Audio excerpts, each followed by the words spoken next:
भैया हो हम अर्जुन यादव आप सभी के समक्ष नवरात्र के एगो प्यार से भजन दे रहल बानी। यदि आप सभी को अच्छा लगे तो अपन प्यार और आशीर्वाद बनाए रखिए और चैनल को सब्सक्राइब, वीडियो को लाइक जरूर करिए।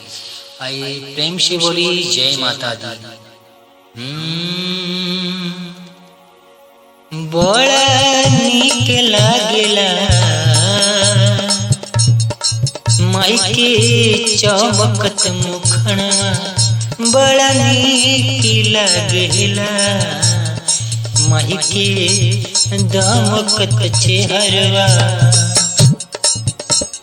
उलाल का चुनरिया गोटे दारवा, मैया के सुनर सुनर गरबा में हारवा।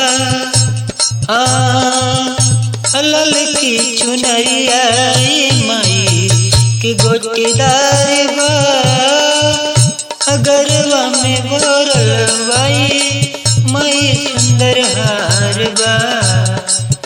बड़ा निक लागेला पेटुकुलिया सटल माई के, ओ तोर हो सिंगार कईनी मोर भवानी हो।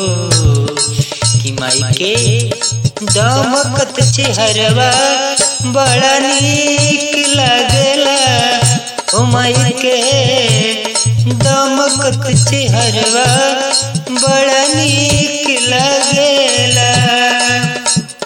ओ अर्जुन भी मान गईन तोहरा सुरतिया के, देखी जग सारा सब दुख भुला गईने। अर्जुन भी मान गईने तोहरा चेहरवा, देखी भवानी माई सब गम भुला गईने। इतना तेज बाल तुहारी सुरतिया में, माई दुर्गा भवानी हो।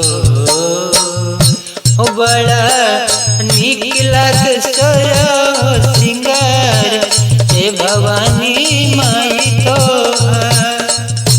जय हो। यदि आपको अच्छा लगा तो अपने प्यार दीजिएगा, लाइक करिएगा, सब्सक्राइब करिएगा।